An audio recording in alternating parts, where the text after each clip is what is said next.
ASMR storytelling for sleep style, but the kind of relaxing story to fall asleep that slips into true scary stories ASMR and sleep paralysis horror. Stories before you realize the forest shadows have been whispering your name all along. You're listening to ASMR 404Found. Don't forget to like, comment, and subscribe. I want you to picture this in your mind as if I'm leaning closer to the microphone, and you can hear the soft rhythm of my breath in the dark, the kind of quiet that only happens when the night feels heavier than it should, as if the weight of the forest itself is pressing against your chest. They're out here. And the Bitterroot Mountains is crisp and clean during the day, but at night, it carries a different taste, almost metallic like water that's been sitting too long in a rusted buckety. Remember the first time I stood at the mouth of Deadwater Ridge Trailhead?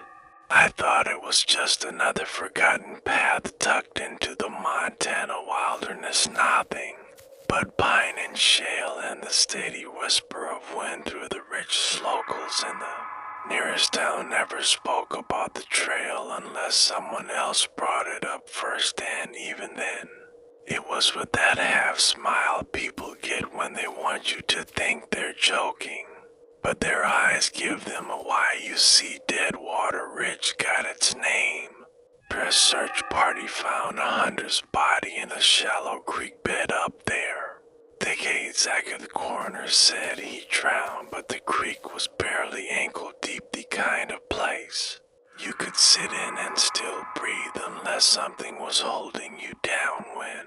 When up there, I wasn't looking for trouble. He had been doing trail documentation for a small hiking blog, nothing fancy, just pictures and notes about elevation changes, terrain types. Things like thought he figured Deadwater Ridge would give me some good shots of the valley, maybe a few worth putting in the header image. But the second I stepped off the gravel parking area and onto the dirt path, it felt like the trees had closed ranks behind me. The air was still, and the only sound was the crunch of my boots on dry leaves. It wasn't the silence that bothered me, it was the way that silence felt.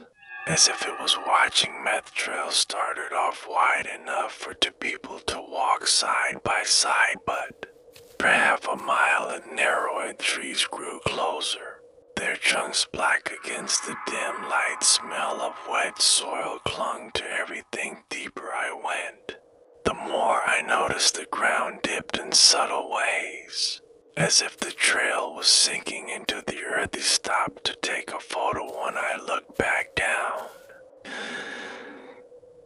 Path the way I had come was almost gone, swallowed by shadow. Even though it was barely afternoon, about an hour, and I came across the first sign.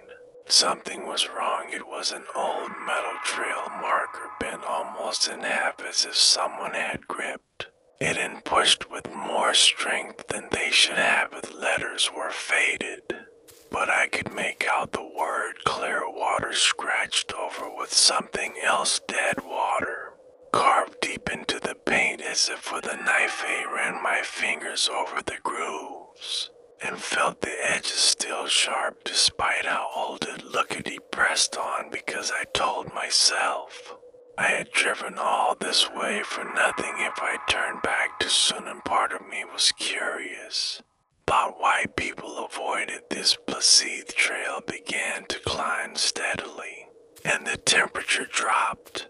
Even though the sun was still above the ridge, letting me breath came out in faint white wisps.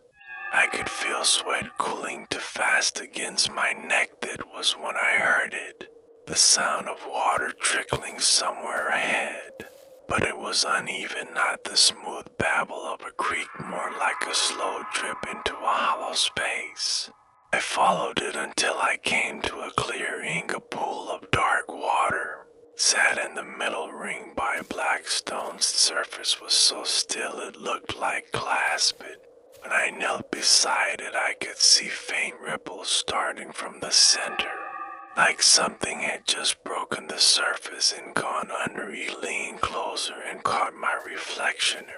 At least I thought it was mine, but the face looking back had its mouth open as if it was gasping for air. Its eyes were too wide. I stumbled back and nearly fell into the rocks there around. The pool was colder than the rest of the forest. I could feel something tugging at the edges of my thoughts like a faint pressure, urging me to step forward. He turned away and told myself it was just my imagination, but as I walked back to the trail, I kept hearing the faint sound of dripping following me. No matter how far I went, though, a mile later the trees opened into another clearing, but this one was different, and the ground was littered with old camping gear, a collapsed tent, shredded sleeping bags, a lantern with its glass cracked in half, the metal frame twisted like it had been in a fire, but there was no burn mark on the ground and no smell of smoke. There felt thick here, heavier with each breath, and I could hear faint whispers like someone was speaking just out of earshot. He turned in a slow circle, but the forest was empty. Thought about the stories I had heard from locals about people going missing up here, some never found, some turning up days later. To no memory of where they had been. Known man, they said, was found standing waist deep in that dark pool from before, his eyes wide open, staring at nothing, his lips blue even though the weather was warm. When they asked him what happened, he just started screaming and never stopped. But as I stood there in that ruined campsite, I realized I couldn't hear the birds anymore. Not a single wing beat, not a single rustle. In the underbrush it was as if the forest itself was holding its breath, and that was when I saw the first shape move between the trees, tall, thin, almost blending with the trunks, but its head turned slowly in my direction, the motion smooth and deliberate, like it was testing if I had noticed it. My pulse jumped and I took a step back. The shape didn't follow, but it didn't leave either. It just stood there, half hidden by the shadows, watching, and I knew without a doubt that if I turned my back to it for too long, I wouldn't make it out of the forest. I stood frozen in place, the shadow between the trees never moved closer, but I could feel it pulling at my attention. It was like staring into deep water. Knowing something beneath the surface, was aware of you. My hand itched to reach for my phone, but I didn't want to take my eyes off it, not even for a second. The forest around me felt wrong, as if the light had shifted. The colors muted, the greens of the pines turning almost gray. Took a slow step back, the ground soft beneath my boots, moss and damp leaves giving way with each movement. The shadow still stood there, its head tilted slightly, as if it was trying to understand me, or maybe waiting for me to make the wrong move. It wanted to ask out loud what it wanted from me, but my throat was tight, like speaking would invite it closer. Finally, I turned just enough to step back onto the trail, keeping it in my peripheral vision until the trees swallowed it from sight. Every instinct told me to get out, to walk faster, but the trail had a way of bending, making each turn look the same as the last. Sky above had dimmed, even though I knew the sun wasn't setting yet. The ridgeline was catching more shadow, and the temperature kept dropping. Somewhere ahead, the faint drip of water returned steady, rhythmic, like a clock counting down. He followed it, because the trail seemed to lead that way, and turning back felt like trying to run against the current. After another 10 minutes, found the creek. It was narrow, barely barely more than a ribbon of black water cutting through the rocks, but standing beside it were shapes and people. Not exactly, they were pale, almost white against the dark, and their skin seemed to glisten, as if what they didn't move, didn't even look at me. Each one faced the water, hands hanging limp at their sides, heads slightly poetic. Counted 3 of them at first, then realized there were more, fading into the tree line like they had been there for years. I backed away slowly, and the closest one turned its head. Face was wrong, too long, the mouth stretched wide open, like it had been screaming for hours, but no sound came out. He stepped back onto the trail. As soon as I did, the forest went silent again.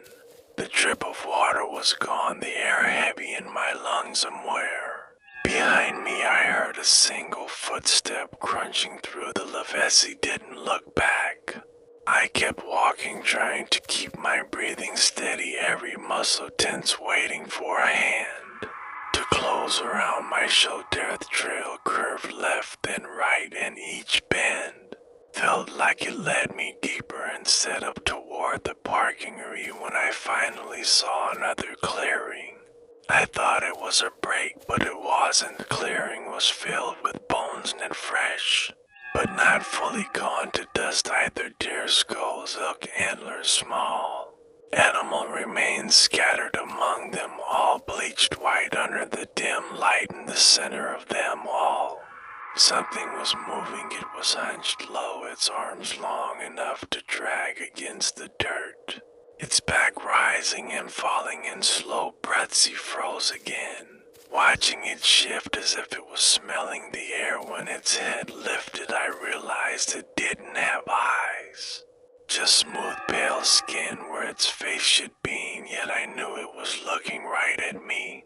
I didn't move, I couldn't. The thing in the clearing was still crouched low, its long arms bent at angles that didn't look right, its fingers splayed wide against the dirt, its head tilted just enough that I could see where a mouth should be. Instead, there was a thin slit running from where its nose might have been, with the way down to its neck. The slit opened. It didn't open like lips parting. It split, peeling back in a slow, wet sound, revealing rows of teeth, tiny needle, then packed tight like a zipper made of bone. I stepped back, and my boot snapped a stick under, for the sound was deafening in the stillness. Thing froze. Its breathing stopped, its head turning toward me. The slit closing in one smooth motion, it began to stand. As it did, I realized its legs bent the wrong way, like the back legs of a deer, but too long, too human in the way they ended. He took another step back, the moss sucking at my boots. My heel caught on something soft. He looked down and saw a boot, half buried in the ground, still attached to a leech. He stumbled forward, and the thing moved. It didn't run. It didn't crawl. It seemed to flicker from one place to the next, closing half the distance and less. Then a second he bolted. The trail was behind me somewhere, but the trees were thicker here, branches tearing at my jacket, roots rising from the ground like veins. He didn't dare look back, but I could hear it following. Not in heavy footsteps, but in bursts, like something dragging itself forward. In jerks, the sound stopped suddenly. The silence was worse than the chase. I slowed, trying to hear past my own heartbeat. It was when I noticed the trees ahead of me were wrong. They were all leaning inward, their branches reaching toward the center. And in the middle of them was the pool, the same dark water from before, only now it was moving, no rippling from wind or rain, but from underneath, like something vast was shifting. Just below the surface, a step closer, even though every part of me screamed not to. The water was darker now, almost black, and I could smell something faintly metallic, Like rust and wet stone, I saw my reflection again, but it wasn't mine, it was my face.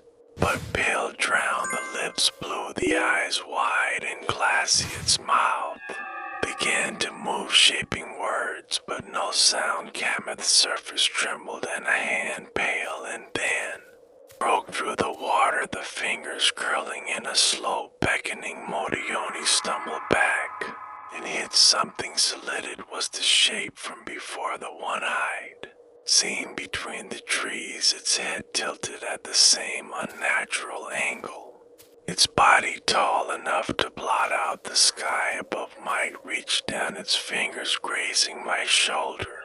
And the touch was cold, so cold it felt like it was burning me. Vision blurred, the air too heavy to breath. I heard voices now, not whispers, full voices, speaking over one another in panic and pain, calling names I didn't know, begging to be pulled out.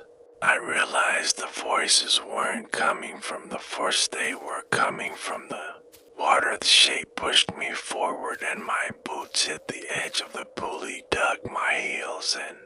But the ground gave way, soft as if the earth itself was pulling me in. The hand in the water grabbed my wrist. It was stronger than it looked, its grip like iron. Under wet skin, surface rose to meet me, not the way water should move, but like it was alive. Reaching upward in a column, wrapping around my legs, he fought, kicking, pulling, but the shape behind me pressed hard. Earth water closed over my knees, my waist, the cold biting into my ribs, every breath harder than the last as it reached my chest. The voices became clearer. They weren't strangers, they were mine. Every fear I'd ever had, every thought I'd buried deep, they were speaking them back to me, repeating them in my own voice. At the reflection in the water, Smilety realized too late. It wasn't trying to pull me under, to drown. Might was trying to take my place. The grip on my wrist tightened, and with one smooth motion it yanked me down. Cold swallowed me wholly, opened my eyes, and saw shapes moving all around, dozens, hundreds. Some had faces, some didn't. They floated in the dark, hands reaching, mouths opening in silent screams, and above them all something vast, a shadow so big it made the others look small, its eyes to perfect circles of white, unblinking. It was watching the reflection. My reflection was above the water now, standing on the edge of the pool, in my jacket and my boots, looking down at my turn, and walked away into. Forced, he tried to move toward the surface, but the hands pulled at me from all sides, keeping me in the dark. You don't know how long I've been here, but sometimes when the water stills, I see new faces above me, leaning in to look, and I know sooner or later they'll be here too.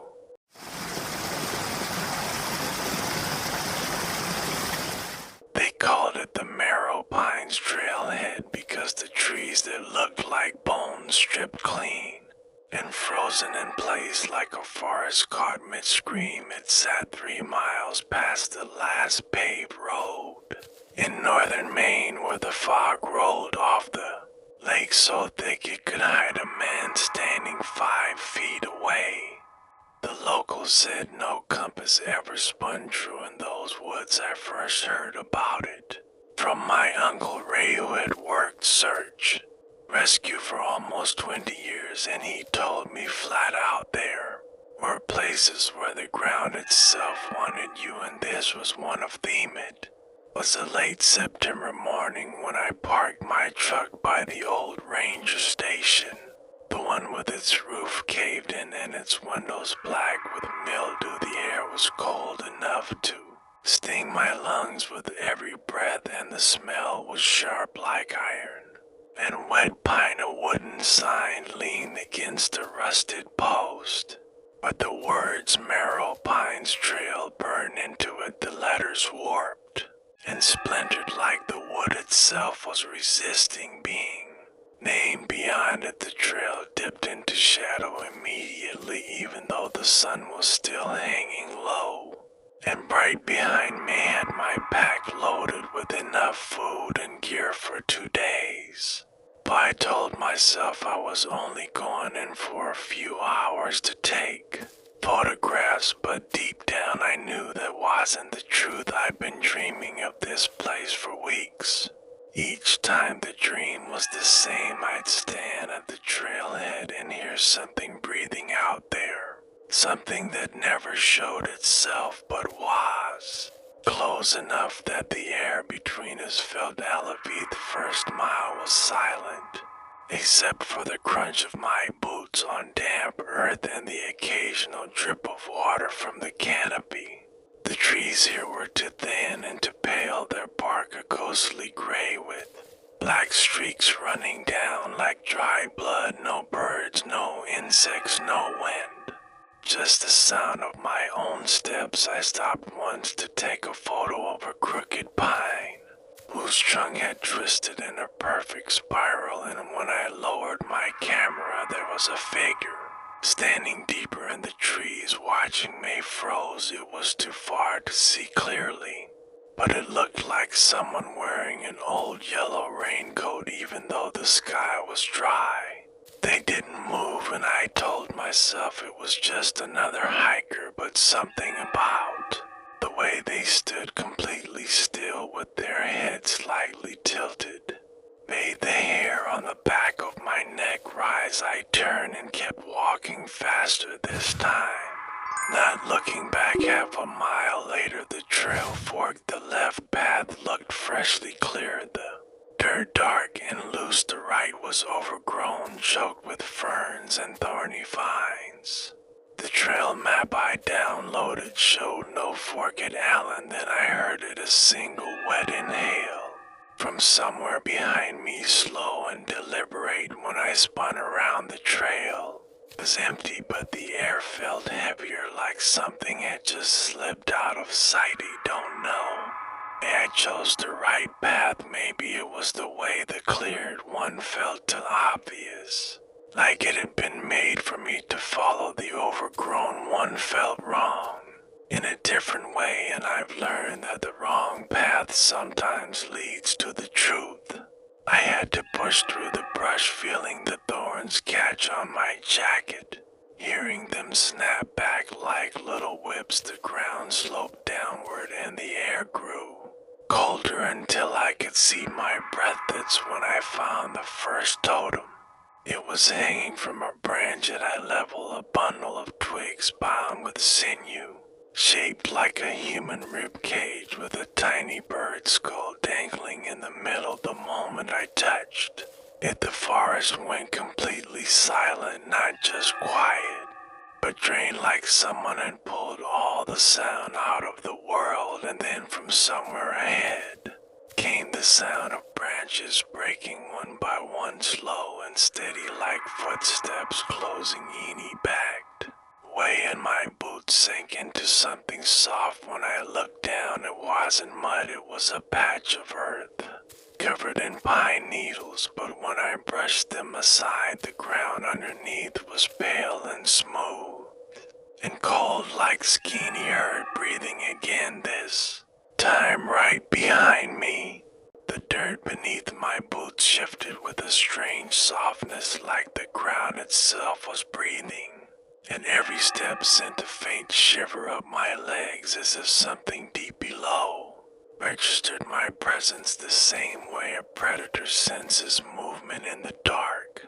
The trees ahead leaned inward, narrowing the trail into something that felt less like a path, more like a throat closing around me, and the stillness was so thick that even the air felt stale, as though it had been trapped here for centuries, waiting for someone to stir. Edie passed the second weathered sign, a plank of wood nailed crooked to a dying pine, the letters carved into it, almost eaten away by time, but still visible enough to read. Turned back, written in a hand too frantic to be casual. The edges of the letters jagged like they'd been carved in haste, night, even with trembling hands, my throat tightened and I could feel the cool rush of instinct screaming at me to turn around, but there was another feeling there to something that kept me moving forward, a kind of pull that had nothing to do with curiosity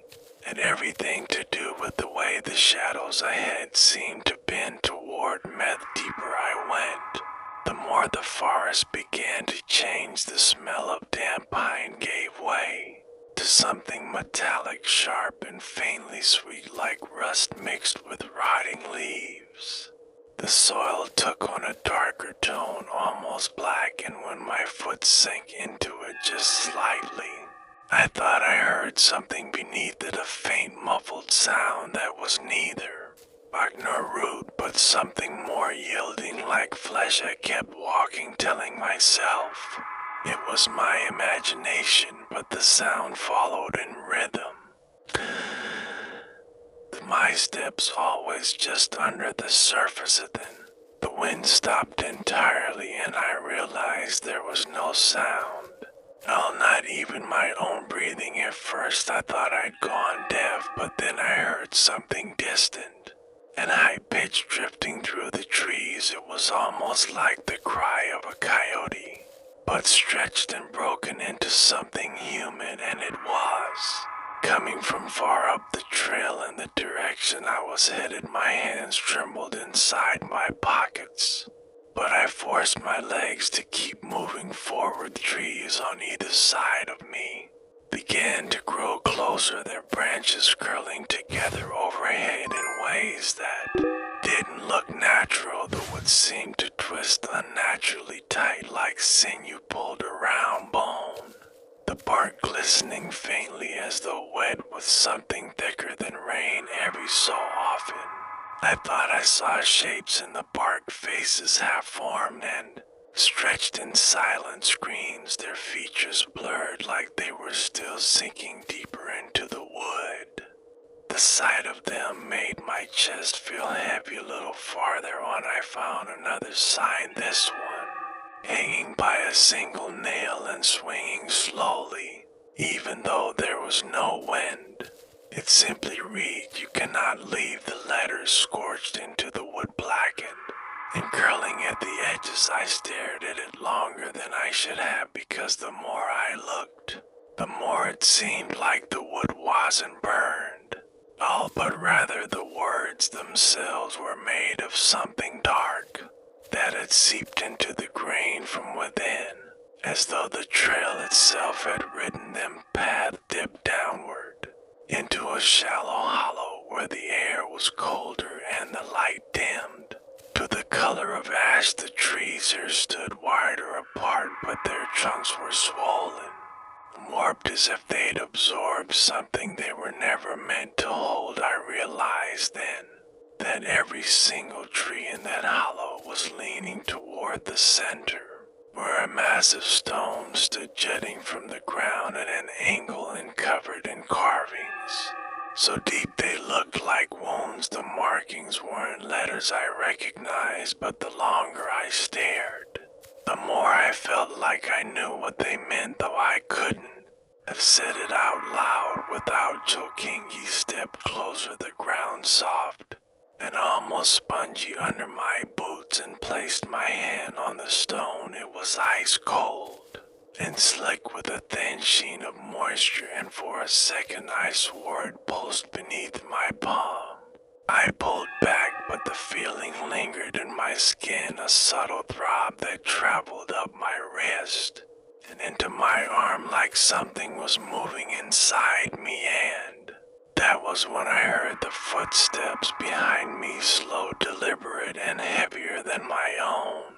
I could feel the air change before I even saw the bend in the trail. The trees leaned in tighter here, as if their branches were conspiring to keep out anything that did not belong. The air felt colder, not in a way that made sense for August in Montana, but in a way that made my skin feel thin, like something just beneath the surface was breathing against me. Every footstep sounded too loud, though I swore I was walking softer than ever. The crunch of dried pine needles had a strange delay, almost as if I was hearing an echo that didn't quite match my movement. The woods here were quieter.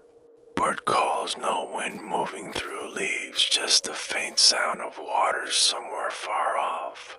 I thought I saw movement off the trail, just a flicker. Something pale weaving between the dark trunks. My first thought was a deer, but there was something unnatural about the way it glided low to the ground. Without disturbing so much as a fern, I stopped dead and listened. That faint water sound seemed louder now, almost like it was rushing closer. But there was no visible stream nearby. The trail forked ahead in a way I didn't expect. My topo map from the visitor center had shown no split here. The left path curved sharply uphill, disappearing behind a jagged rise, while the right sloped downward into a darker gulch. The signpost between them was old, so weathered I could barely make out the carved letters. I had to lean close to see the faded words burn into the wood left. Lake Hollow. IGHT Night Pass. I didn't remember reading about either of these places in any guidebook. I had researched the names alone felt wrong, almost like they were meant as warnings rather than directions.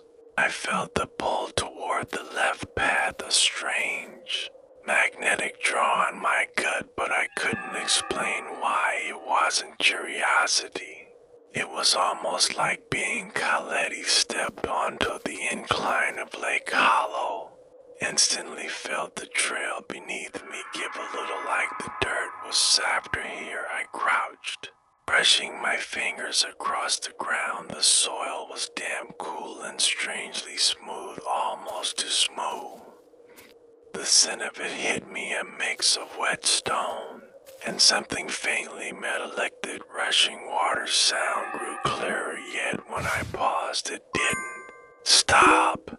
It kept moving as if it were circling me. I started walking faster, the trees closing tighter overhead, until even the daylight looked bruised. Then I saw it, a faint shimmer ahead in the air itself, like heat haze on pavement, but colder. When I stepped closer, the shimmer became clearer, a narrow gap between two stones, maybe only wide enough for me to squeeze through. Something about it felt impossibly deep, even though I could only see darkness beyond. My breath fogged as I leaned closer to peer in. A voice whispered inside my ear, soft enough that it might have been my own thought, but I knew it wasn't. Keep going. I jerked back. The trail behind me looked wrong now, as if the trees had shifted their positions while I was looking.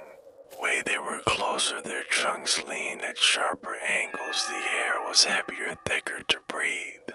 The shimmer between the stones pulsed once, almost like it inhaled, then the faint pale movement I'd seen earlier drifted across the opening, slow, deliberate. Its shape was wrong, too narrow, too long to be human, but it moved with the quiet confidence of something that knew it had been here far longer than I had. I didn't want to move closer, but my feet did it anyway. The forest around me seemed to have grown heavier during the hours I'd been walking, as if the air had thickened with some invisible weight that pressed against my skin and slowed my steps.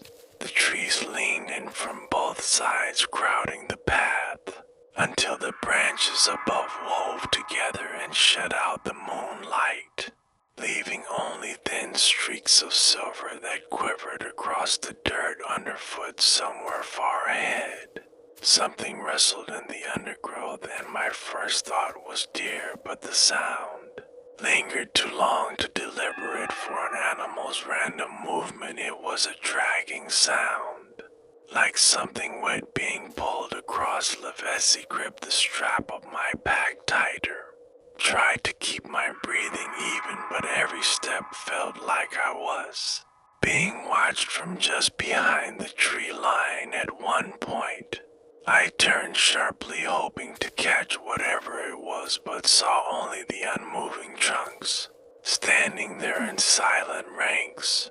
Deeper I went, the more the sound seemed to follow me, always just far enough to keep out of sight until I reached a split in the trail. The left path narrowed into darkness choked with thorn bushes and leaning rocks. The right path opened slightly, but the faint outline of an old wooden sign stood there tilted into the dirt, half rotted and unreadable in the dim light. He moved closer to it and wiped away the moss, but the carved letters beneath were to warn, to make sense of. I could only pick out a few fragments of words. Trail warning, do not proceed. And then something about nightfall. The wood beneath my fingers felt strangely warm, like it had been sitting in sunlight, but the night had been cold for hours now. Before I could step back, the dragging sound came again, louder, this time closer. I froze and strained my ears, but what came next was worse than footsteps. It was breathing slow and steady, matching my own pace, as if something was deliberately mimicking the rise and fall of my chest. He decided to push forward down the wider right path, my boots crunching over dry twigs, each snap sounding like it carried for miles through the hushed woods. The trail dipped lower into a hollow where mist clung to the ground and the air felt colder. Every breath I took made the fog swirl faintly around my face until I noticed movement within it, shapes tall and then shifting just at the edge of my vision, but melting away whenever I turned my head. I quickened my pace, but the mist seemed to follow, pressing closer until it was hard to see the trail ahead at all. When the path curved sharply, I found myself facing an old footbridge spanning a narrow creek. The planks were warped and slick with moss, and the water below was black as oil, reflecting nothing of the world above. The dragging sound stopped. The breathing stopped, replaced by a silence so complete it seemed to smother every sound I might have made. I hesitated, but stepping back felt worse than crossing. So I set my foot onto the first plank. It groaned under my weight. The second felt softer than wood, like damp earth. The third plank sagged so much my boot nearly slipped into the water, but I lunged forward, catching the railing with one hand. When I reached the other side, I realized the railing was slick, not from rain, but from something thick and sticky clinging to my palm. Even in the dark, I could see it gleamed faintly, almost like tar. The smell was sharp and sour. I wiped it against the nearest tree, but it only smeared, leaving a dark mark on the bark. And then I saw more of those marks leading off into the trees, away from the trail, as if something had passed by, dragging whatever left. The substance behind me should have kept going straight, but my eyes followed those marks into the darkness until I saw something pale ahead. It was another sign, smaller than the last, its letters far clearer. No entry after dusk. Trespassers will not be recovered. I could see the trail winding ahead, but something about it felt wrong. Like the trees were leaning just a little too far toward the center, as if they were trying to close it off entirely. And the deeper I walked, the more it felt like they were bending closer to me rather than each other. The ground under my boots was soft, like it had been recently dug up and covered again, and my footsteps didn't sound right. They had no echo, no crunch, just a dull thud that made it feel like the earth was absorbing the sound before it could travel anywhere. sucking sound from behind me, and when I turned I could swear there was nothing there. But the exact same position of the trees didn't match my memory. From seconds before, the wooden trail markers had changed to the paint wasn't white anymore. It was a dark reddish color, and the words on them were smeared as if written over with a wet clay. Or something far worse, and they no longer pointed in the same direction. I remembered me flashlight beam caught something between the trees. Something moving slow like it was studying me, and I realized it was keeping perfect distance. No matter how fast or slow I walked, almost like it was pacing me, without wanting to close the gap. Yet when the wind shifted, I caught the smell again, but stronger this time, and I understood it wasn't coming from anywhere ahead of me. It was coming from the trail itself, from the dirt, like the ground was exhaling something foul from beneath. He thought about turning back, but when I looked behind me, the trail wasn't there anymore. It was just more trees stretching endlessly in both directions, like I had stepped out of the park entirely into some place that wasn't supposed to exist. Asterisk, the wind had stopped breathing. The forest around me wasn't moving anymore. No rustle of leaves, no sway of branches, just the sound of my own shallow breath fogging up the frigid air in front of me. It was as if the entire world was holding itself, still waiting to see what I would do next. He had reached the lowest point of the hollow, where the trail twisted into a bowl of earth lined with trees. Were older than the bones buried beneath them. The ground here was damp, spongy, like it was drinking in every step I took. Every time my boot pressed into the mud, I could hear faint sucking sounds, as though the earth wanted to keep me there. The smell was overpowering.